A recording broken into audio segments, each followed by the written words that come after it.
Karma. It's a funny thing, isn't it? It's not always about thunderbolts from the heavens or villains getting their dramatic comeuppance.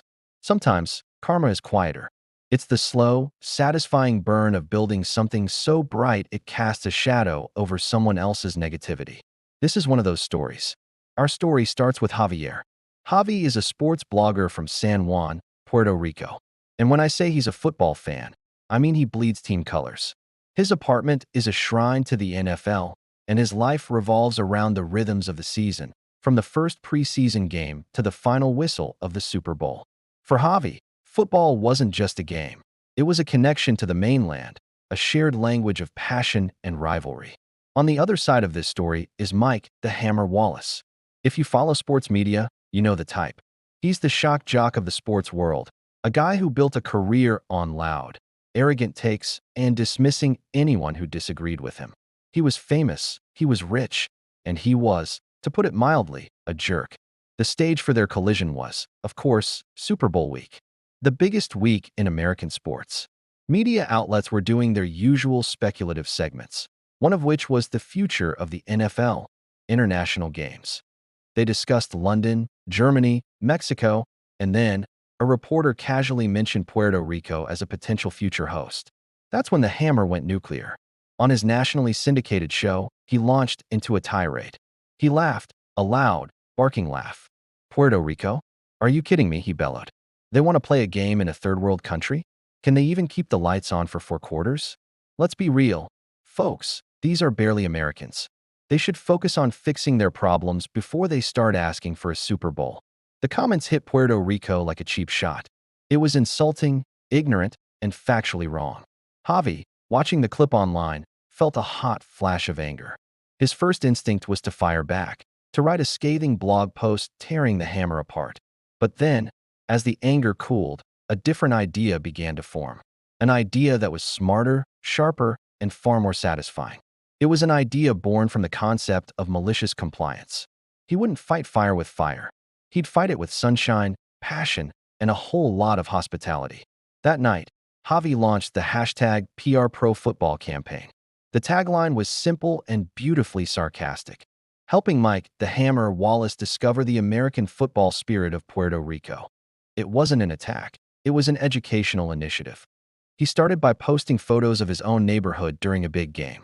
Streets full of people in jerseys, the sounds of cheers echoing from every house. He interviewed local flag football league players, showcasing their skill and dedication. He posted about the massive NFL viewership numbers on the island, proving they were one of the most dedicated fan bases in the world. Then came the centerpiece of the campaign, the video. Javi spent 2 days collecting clips. He got drone footage of pristine beaches and lush mountains, then cut it with shots of kids playing touch football in a park. He showed packed sports bars erupting for a touchdown. He found clips of Puerto Rican-born NFL players talking about their heritage. He set the entire montage to a high-energy reggaeton track. The final shot was a simple text overlay. Hey Mike, when you're ready to see for yourself, the mofongo is on us. Hashtag #PRProFootball. The video went viral, first on the island. Then it started getting shared by Puerto Ricans on the mainland. It was powerful because it wasn't angry. It was proud. It was a joyful rebuttal to the Hammer's ugly rant. Of course, the Hammer saw it. And true to form, he doubled down. Oh, look at that, he sneered on his show, playing a few seconds of the video. They made a cute little home movie. Adorable. Look, a beach. Great. Does the beach have a 70,000-seat stadium with NFL-compliant locker rooms? I didn't think so. Case closed. But his dismissal was like throwing gasoline on a fire. His arrogance only made the campaign stronger. People were now sharing the video not just to support Puerto Rico, but to spite the Hammer. The hashtag started trending nationally. And then, something amazing happened. NFL players started noticing. First, a few players of Puerto Rican descent retweeted the video with messages of support. Then, other active and retired players, guys with no connection to the island, started sharing it, simply because they loved the passion they saw. Major sports media outlets, the ones that competed with the Hammer's network, started running stories about the feel-good hashtag #PRProFootball campaign. It was no longer just a hashtag. It was a movement. The climax came from an unexpected place. An old-school sports fan, someone who had been following the Hammer's career for years, dug up a clip from a decade prior. It was Mike Wallace, younger but just as loud, arguing passionately for the NFL to host a game in London. He was yelling about expanding the global brand and tapping into a new market. The hypocrisy was staggering. The same man who dismissed Puerto Rico as unworthy had been a champion for overseas games. The clip was posted side by side with his anti-Puerto Rico rant. It was a digital knockout punch. The NFL, being a massive corporation, is always aware of public relations. They saw a story with a hero, a villain, and a massive, engaged fan base. They saw a golden opportunity. The following day, the league released an official statement. It was a bombshell.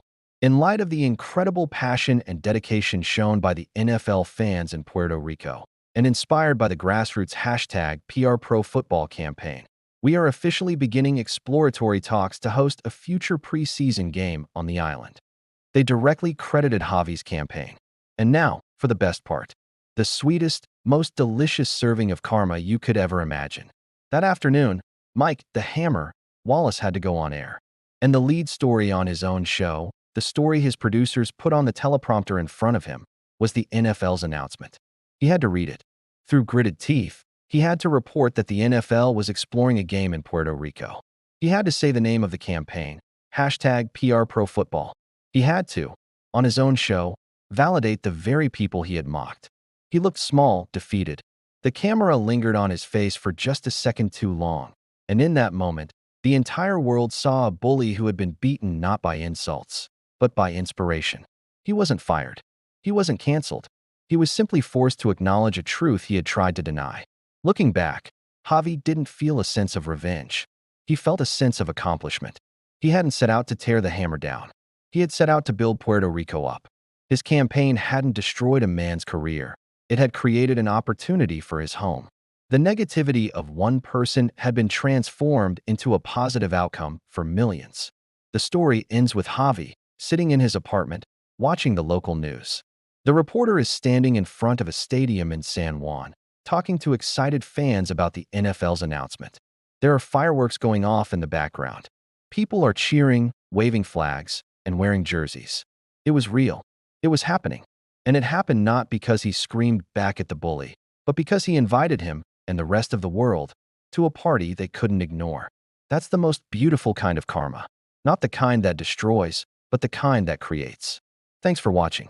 If you enjoyed this story, make sure to like and subscribe for more. See you next time.